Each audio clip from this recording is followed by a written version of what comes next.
Assalamualaikum warahmatullahi wabarakatuh. Di sini saya akan presentasikan makalah ilmiah saya yang berjudul Analisis Phenylbutazone dalam Jamu Reumatik dengan Metode Spektrofotometri UV-Vis. Sebelumnya, izinkan saya memperkenalkan diri saya. Nama saya Nawang Wiyatna Sitorosmi. Saya mahasiswi Politeknik AK Bogor, Prodi Analisis Kimia, NIM 1918428. Saya lahir di Sidoarjo pada tanggal 21 Januari 2001. Domisili saya ada di Kabupaten Pasuruan, Jawa Timur. Dengan menyebut nama Allah yang Maha Pengasih lagi Maha Penyayang, saya panjatkan puji syukur atas kehadiratnya yang telah melimpahkan rahmat dan karunia-Nya sehingga saya dapat menyelesaikan makalah yang berjudul Analisis Phenylbutazone pada Jamu Reumatik dengan Metode Spektrofotometri UV-Vis ini. Tanpa saya mengucapkan terima kasih kepada Ibu Ruhiyatul Hilal Mukhtar, MPD, selaku dosen pembimbing mata kuliah Bahasa Indonesia, keluarga, teman-teman, dan pihak lainnya yang telah memberikan bantuan dalam pembuatan makalah ini, baik secara moral maupun material. Tujuan dari pembuatan makalah ini tidak lain adalah sebagai tugas mata kuliah Bahasa Indonesia. Kita semua berharap makalah ini mampu menambah pengalaman serta ilmu bagi para pembaca, sehingga kedepannya para pembaca sanggup memperbaiki bentuk maupun meningkatkan isi makalah menjadi makalah yang memiliki wawasan yang luas dan lebih baik lagi.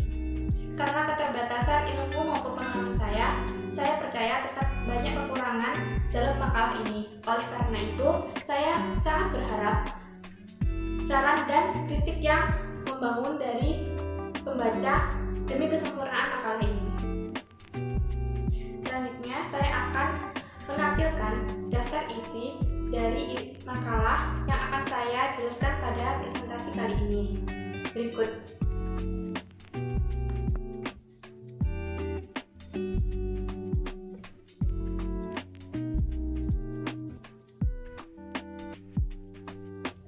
Sekarang saya akan menjelaskan isi dari bab 1, yaitu latar belakang. Latar belakang dari penulisan makalah ini adalah bahwa jamu adalah minuman tradisional asli Indonesia yang terkenal sejak zaman dahulu. Bahan-bahan pembuatan jamu berasal dari bahan alam. Orang-orang Indonesia biasanya meminum jamu bertujuan sebagai pengobatan. Jamu bahkan masih eksis di kalangan masyarakat Indonesia hingga kini. Saya akan menampilkan bentuk jamu pada zaman dahulu dan jamu pada zaman yang lebih modern. Penjual jamu di Indonesia mungkin pada zaman dahulu yang kita kenal adalah orang yang menjual jamu dengan berkeliling desa, memikul botol-botol berisi jamu atau mendorong gerobaknya. Jamu yang dijual berupa jamu yang sudah dibuat, sehingga penjual hanya perlu menuangkan jamu tersebut ke dalam gelas lalu pembelinya dapat meminumnya secara langsung. Namun di zaman yang lebih modern ini, jamu sudah banyak dikemas dalam bentuk serbuk dalam kemasan atau yang disebut jamu instan dan banyak dijual di toko-toko oleh penjual jamu. Pembeli dapat membawa pulang jamu instan dan biasanya dapat dengan mudah diseduh di rumah. Jamur instan yang beredar di masyarakat ada hubungannya dengan penyakit yang banyak menyerang masyarakat Indonesia. Salah satunya adalah penyakit reumatik. Angka kejadian artritis reumatoid di Indonesia pada penduduk dewasa, yaitu penduduk yang berumur di atas 18 tahun, berkisar 0,1% hingga 0,3%. Pada anak dan remaja prevalensinya 1/100.000 orang. Diperkirakan jumlah penderita reumatik di Indonesia sekitar 360.000 lebih. Dengan banyaknya jumlah penderita reumatik di Indonesia, membuat banyak jamu instan yang berada di pasaran adalah jamu untuk mengatasi penyakit reumatik. Lebih mudahnya, jamu untuk penderita reumatik biasanya disebut jamu pegal. Jamu memang kebanyakan orang percaya bahwa lebih aman dikonsumsi dibandingkan dengan obat. Namun, perlu diketahui bahwa tidak semua jamu mengandung bahan alami.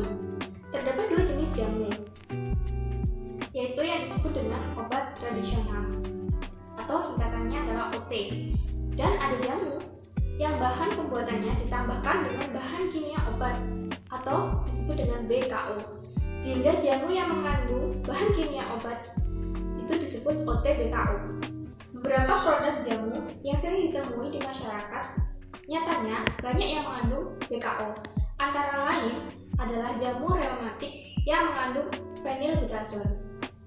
Dikutip dari Balai Besar Pengawas Obat dan Makanan (BPOM) Semarang menemukan jamu-jamu anti reumatik yang dinilai membahayakan kesehatan konsumen. Jamu tersebut dicampur dengan zat kimia agar manfaatnya terasa, alias kita bisa menyebutnya dengan cesplom. Penggunaan phenylbutazone pada manusia telah dilarang di beberapa negara seperti Amerika Serikat dan Inggris karena phenylbutazone ini dapat menyebabkan efek berbahaya seperti menurunkan produksi sel darah putih atau anemia aplastik. Jamu reumatik yang mengandung phenylbutazone tersebut kemungkinan besar masih beredar di masyarakat dan membahayakan, apalagi masyarakat yang awam dan kurang pengetahuan dalam hal ini. Maka dari itu, untuk mendeteksi adanya zat tersebut, di dalam dunia analis kimia, pengujian kandungan phenylbutazone dalam jamu reumatik sangat dimungkinkan. Salah satu metode yang dapat digunakan adalah metode spektrofotometri UV vis.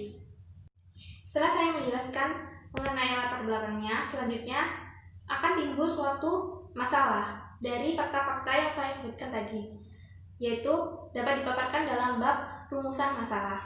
Yang pertama adalah apakah definisi jamu dan bagaimana kelebihan dan kekurangan jamu bagi masyarakat Indonesia?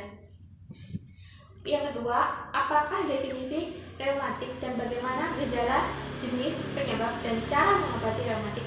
Yang ketiga, apakah definisi phenylbutazone dan bagaimana sifat dan struktur bahaya serta larangan penggunaan phenylbutazone? Yang keempat, apakah definisi spektrofotometri UV vis dan bagaimana prinsip kerja dan juga cara kerjanya? Yang kelima, bagaimana proses analisis phenylbutazone pada sampel jamu reumatik? Dan yang terakhir, bagaimana hasil analisis phenylbutazone pada sampel jamu reumatik? Tujuan penulisan makalah ini yang pertama adalah menambah pengetahuan tentang jamu. Yang kedua, menambah pengetahuan tentang penyakit reumatik. Yang ketiga, mengetahui bahaya jamu dengan campuran bahan kimia obat. Salah satunya adalah bahaya jamu reumatik yang ditambahkan dengan phenylbutazone.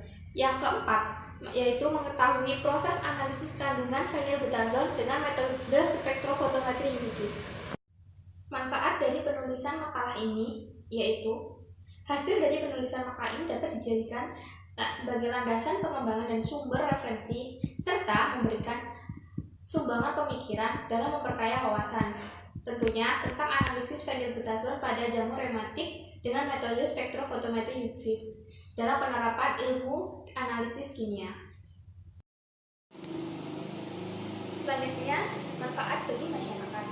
Masyarakat diharapkan dapat menambah wawasan dan pengetahuan mengenai jamu, penyakit reumatik, dan zat kimia obat seperti phenylbutazone, serta dapat menambah informasi bagi masyarakat agar dapat berhati-hati dalam pemilihan produk jamu, khususnya jamu reumatik. Dalam penulisan makalah ini, saya menggunakan metode penelitian dengan pendekatan rasional. Pendekatan rasional adalah metode dengan berupaya merumuskan kebenaran berdasarkan kajian data yang diperoleh dari berbagai rujukan atau yang disebut literatur. Baiklah, sekarang kita masuk pada bagian bab 2, yaitu pembahasan. Yang pertama yang akan saya bahas adalah mengenai jamu. Mengenai tentang jamu, yang pertama akan kita bahas yaitu definisi jamu sendiri. Jamu sendiri dipercaya berasal dari dua kata yang berasal dari bahasa Jawa kuno. Yang pertama yaitu jampi yang bermakna penyembuhan dan usodo yang bermakna kesehatan. Lalu pengertian jamu dalam Permenkes nomor .Menkes/per/2010 mengatakan bahwa bahan atau ramuan bahan yang berupa tumbuhan, bahan hewan, bahan mineral, sediaan serial atau campuran dari bahan tersebut yang secara turun-temurun telah digunakan untuk pengobatan dan dapat diterapkan sesuai norma yang berlaku di masyarakat. Suatu minuman dapat dikatakan sebagai jamu menurut SK Kepala BPOM RI nomor HK 00.05.4.2411 tahun 2004 bahwasanya jamu harus memenuhi 3 kriteria. Yang pertama yaitu aman sesuai persyaratan yang telah diterapkan. Yang kedua, klaim khasiat dari jamu dibuktikan berdasarkan data empiris. Dan yang terakhir, dapat memenuhi persyaratan yang berlaku. Sejarah jamu di Indonesia berawal dari zaman Kerajaan Mataram. Di zaman ini, perempuan lebih banyak memproduksi jamu dan laki-laki bertugas mencari tumbuhan herbal alami.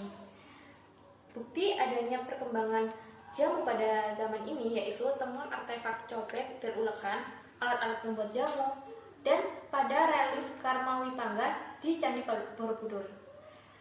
Selanjutnya, tradisi jamu mengalami penurunan saat ilmu modern pertama kali masuk di Indonesia. Pada saat ini, pola pikir masyarakat berubah dan adanya kampanye obat-obatan yang bersertifikat sukses. Selanjutnya, pada zaman penjajahan Jepang, yaitu pada tahun 1940, tradisi minum jamu kembali populer. Itu dikarenakan dibentuknya Komite Jamu Indonesia. Lalu ada kemajuan teknologi dan juga menurunnya sektor pertanian dan beralih ke sektor industri. Itu perusahaan jamu mengalami perkembangan pada tahun 1974 hingga 1990. Pada tahun ini ramai diadakan pembinaan-pembinaan dan pemberian bantuan dari pemerintah.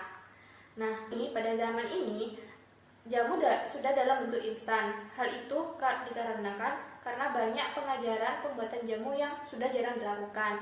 Dan juga sedikitnya anak muda yang belajar mengenai cara pembuatan jamu. Lalu bagaimana sih kelebihan dan kekurangan jamu itu?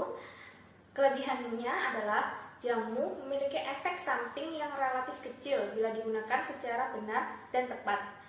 Lalu adanya efek komplementer atau efek yang saling mendukung bahan baku jamu satu dengan yang lainnya, yaitu satu bahan baku jamu bisa memiliki lebih dari satu efek yang berkhasiat. Jamu lebih sesuai untuk penyakit-penyakit metabolik. Lalu bagaimana dengan kekurangan jamu sendiri?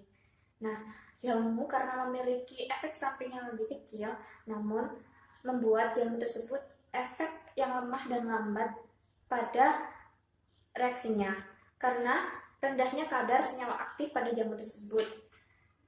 Lalu, bahan baku yang bersifat higroskopi atau mempunyai kemampuan menyerap air dan mudah tercemar dengan berbagai jenis mikroorganisme juga menjadi kelemahannya. Dan yang terakhir adalah banyak jamu-jamu yang dibuat itu belum dilakukan uji klinik. Tadi kita sudah membahas tentang jamu, selanjutnya akan membahas tentang penyakit reumatik sendiri. Nah, definisi penyakit reumatik adalah dalam bahasa medis disebut dengan rheumatoid arthritis, yaitu penyakit yang menyebabkan radang dan kemudian mengakibatkan rasa nyeri atau kaku dan bengkak pada sendi.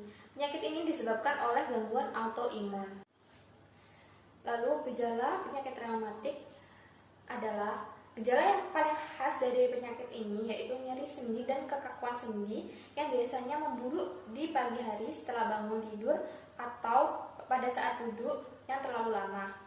Sendi yang terkena dapat memerah, bengkak, dan terasa hangat ketika disentuh. Selanjutnya yaitu mengenai penyebab reumatik. Seperti yang saya sebutkan di awal bahwa reumatik adalah penyakit autoimun, yang artinya penyakit ini disebabkan oleh sistem imun yang menyerang sistem tubuh yang sehat. Sistem imun yang keliru menyerang jaringan sehat di sekitar sendi menyebabkan lapisan tipis sel alias synovium menutupi persendian dan menyebabkan sendi meradang dan bengkak. Synovium juga melepaskan bahan kimia yang akan merusak tulang rawan dan tulang dalam sendi. Lalu bagaimana cara mengobati reumatik sendiri? Cara terbaik untuk mengobati rheumatoid arthritis adalah dengan menggunakan obat-obatan, terapi, olahraga, dan juga edukasi guna menghindari aktivitas fisik yang dapat memicu nyeri sendi. Obat yang dapat mengobati nyeri sendi yaitu obat nonsteroidal anti-inflammatory drugs atau NSAIDs, atau yang dalam bahasa Indonesia juga disebut obat inflamasi nonsteroid atau disingkat AINS. Contoh obat tersebut seperti naproxen, ibuprofen, dan yang lainnya yang dapat digunakan untuk mengurangi nyeri bengkak jika terjadi reumatik.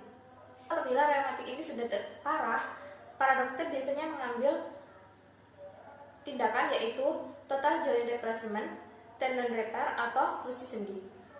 Hal lain yang dapat dilakukan untuk mengobati penyakit reumatik ini adalah dengan melakukan pengobatan sendiri di rumah atau mengubah kebiasaan yang ada di rumah, yaitu dengan olahraga teratur, beristirahat yang cukup, dan bisa menggunakan juga alat bantu seperti tongkat. Lalu juga pada area yang terasa nyeri dapat juga dikompres dengan kompres panas atau es. Dan yang terakhir adalah dengan mengubah pola makan, yaitu dengan makan makanan anti peradangan. Lalu bahan-bahan makanan atau bahan alam yang dapat digunakan untuk jamu reumatik. Bahan-bahan yang dapat digunakan untuk jamu reumatik diantaranya adalah minyak ikan, kunyit, jahe, ekstrak teh hijau, kayu manis, bawang putih, dan juga lada hitam. Setelah kita membahas tentang penyakit reumatik, selanjutnya kita masuk pada bab mengenai tentang phenylbutazone. Yang pertama yaitu, apa sih definisi phenylbutazone sendiri? Phenylbutazone adalah obat anti-inflamasi non-steroid atau AINS yang bermanfaat untuk mengurangi peradangan akibat reumatik dan penyakit asam urat. Obat ini bekerja dengan menghambat enzim yang berperan dalam prostalagin, yakni zat alami tubuh yang memicu reaksi peradangan seperti bengkak dan rasa nyeri. Sifat dan struktur phenylbutazone.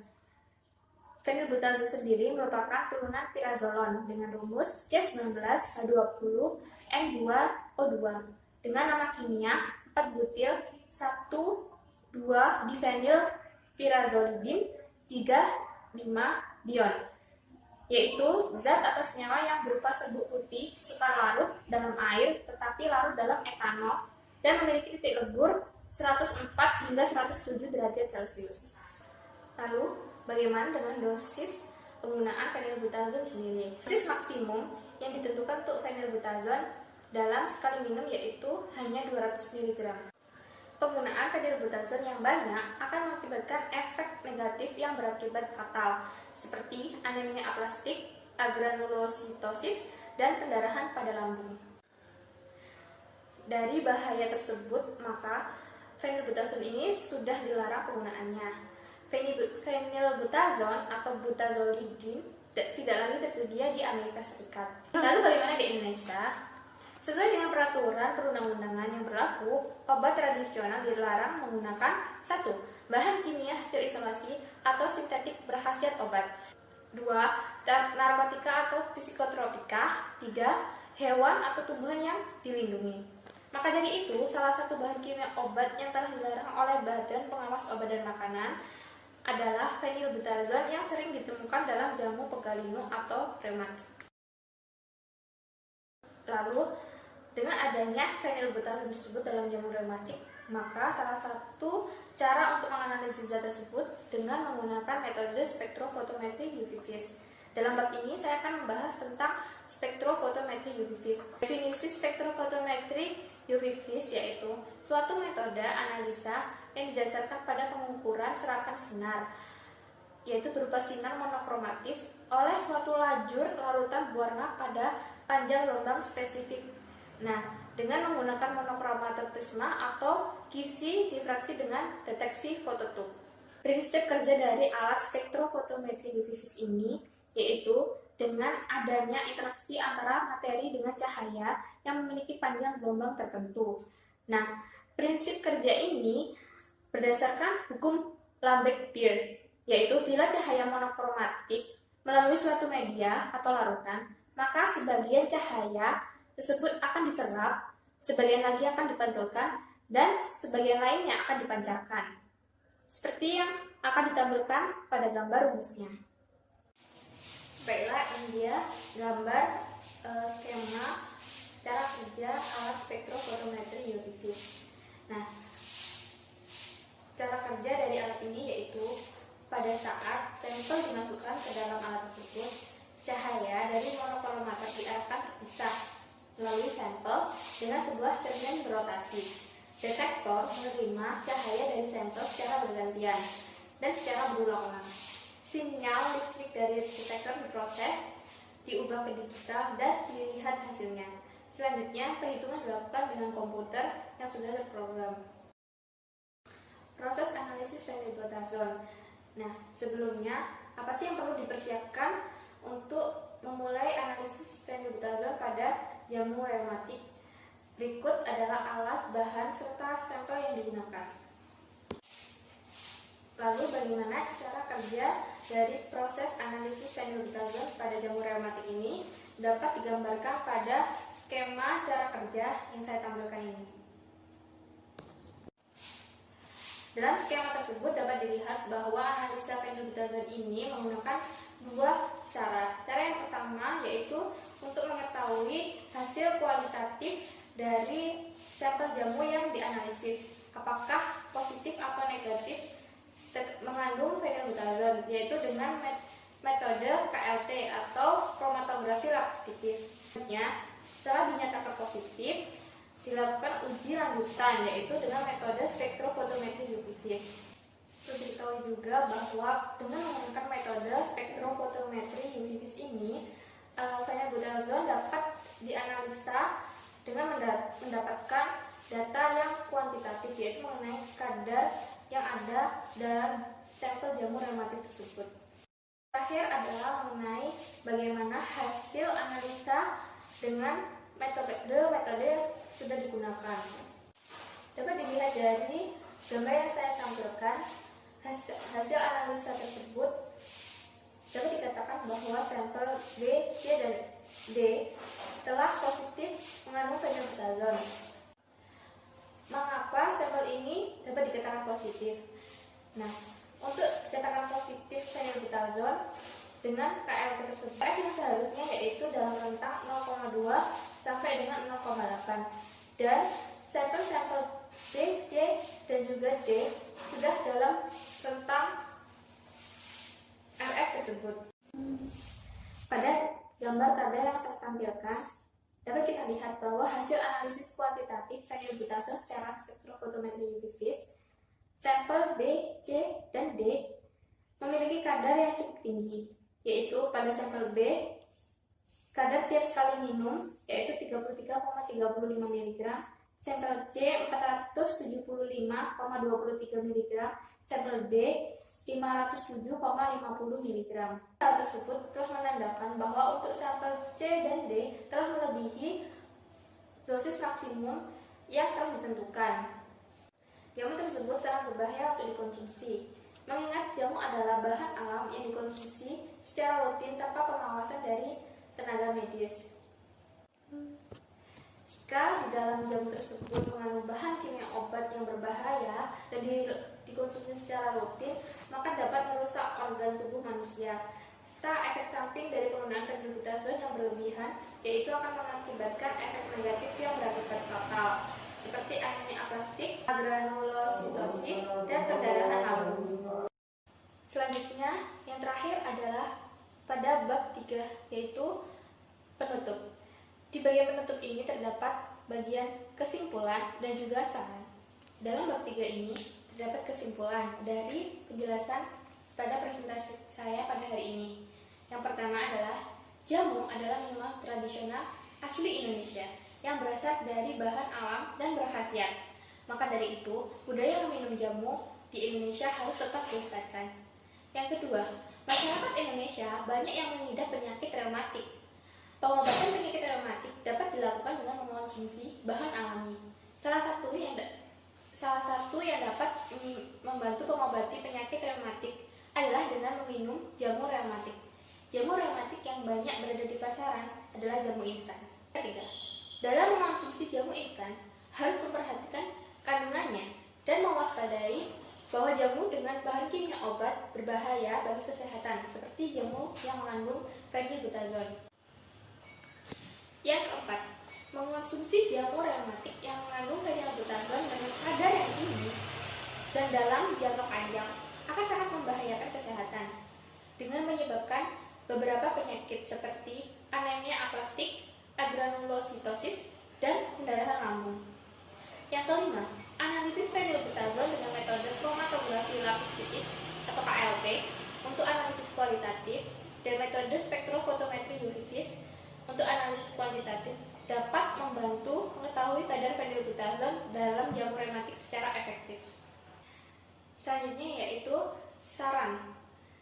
Yang pertama, saya menyarankan bagi pembaca dan masyarakat agar senantiasa berhati-hati dalam memilih dan mengonsumsi jamu, khususnya jamu instan. Akan lebih baik apabila masyarakat mengonsumsi jamu yang dibuat sendiri dan bahan-bahan yang digunakan adalah bahan dari alam yang berkhasiat. Yang kedua, bagi pemerintah dan Badan Pengawas Obat dan Makanan atau BPOM disarankan agar dapat lebih memantau obat-obat tradisional seperti jamu reumatik instan yang berada di pasaran, karena masih banyak yang ditemukan jamu reumatik instan yang mengandung phenylbutazone dengan kadar yang tinggi, sehingga masyarakat dapat membeli jamu yang dapat dipastikan aman bagi kesehatan. Ketiga, bagi mahasiswa atau para akademisi disarankan untuk dapat terus mengadakan penelitian mengenai jamu dan terus mengembangkan produk jamu yang aman dikonsumsi oleh masyarakat. Baiklah, sekian presentasi saya mengenai makalah ilmiah yang berjudul Analisis Phenylbutazone dalam Jamu Reumatik dengan metode spektrofotometri UV-Vis ini. Saya mohon maaf apabila ada kesalahan maupun kekurangan saya dalam pembuatan makalah maupun video presentasi ini. Saya akhiri. Wassalamualaikum warahmatullahi wabarakatuh.